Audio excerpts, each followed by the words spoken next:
I'm sat here with a very important lady who's about to give me some inside information. Are you ready for this? Hello, how are you doing? I'm very good, thank you. Tell everybody who you are. I'm Natasha Crookes and I'm the Director of Communications for the BTHA. Right, excellent. Now, we're here at the Toy Fair 2009. How's the show going? Very good so far, yeah, early days, but yeah, very good. Everyone busy? seems pretty upbeat, you know, there's lots of products that's being launched today, so no, very good. Fantastic. Any busier than last year? About the same actually as last year. The first morning's always very busy, and that's a good thing, yeah, and so yeah, it seems to be going very well. Fantastic. Now, the burning question on everybody's lips is a credit crunch. Of course. Now, and apparently according to the papers, the staying in is the new going out. That's right. How's that affected the toy sales? Are they up? You would expect them to be up because obviously it's something you can do. A lot of these things are something you can do indoors as opposed to outdoors. Yeah. So would you say that the business has gone up, or has it gone down, or just kind of stayed the same? Well, we've got figures for 2008, and they tell us that by volume, toys increased in volume in 2008 by 7%. Right. But the actual value of the market went down by 2%.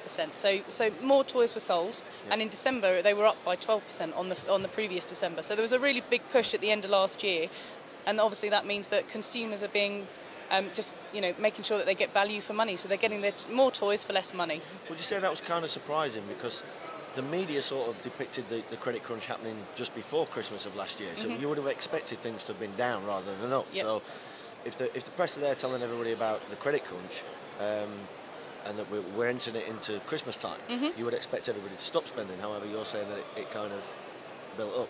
It did. I mean, a lot of that was probably the Woolworth market, obviously, knowing that, you know, sort of they were closing down. So the Woolworth market probably drove a lot of that traffic.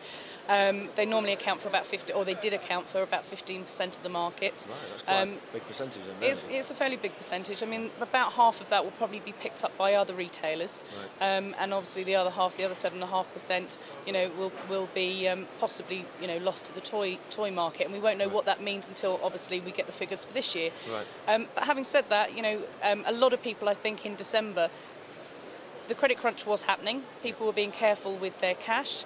And what that meant was they were still buying toys. I mean, that's what normally happens, actually. Yeah. People don't want their children to go without, so when they're cutting back on other things and cutting back for themselves, they still want to make sure that their children are getting toys for Christmas. Yeah. So they were still getting them, they were just making sure that they were getting a really good deal and getting them for less. I'm a father, but I'm actually one of the only fathers on the planet that practically plans 6 months in advance and buys my daughter's present in the summertime. There'll be some people around here that want to know that. Yeah, just wraps it up, sticks it in a cupboard and brings it out on Christmas Eve. So Woolworths then going down is kind of really a big thing for your market. It is a big thing, as I say. I mean, we estimate that about half of that 15% will actually be picked up quite easily by other retailers, and then the other half of it, you know, we'll have to see what effect that actually has on the market. But we all know it's going to be tough in 2009. Right. The toy industry, as I say, it did drop by 2% the value of the market last year.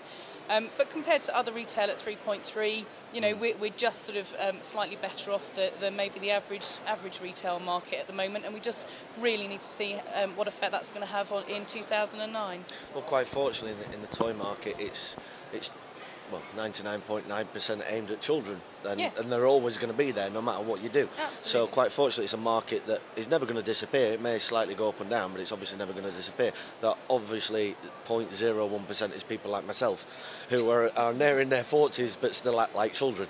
So there's always myself that will go out there and buy toys. And the rest of the toy industry, they're all the old children, I think. the older kids that like to pretend that we're little children. So excellent. Well, thanks so much for your time and for talking to us. And we're going to go and have a look around the show.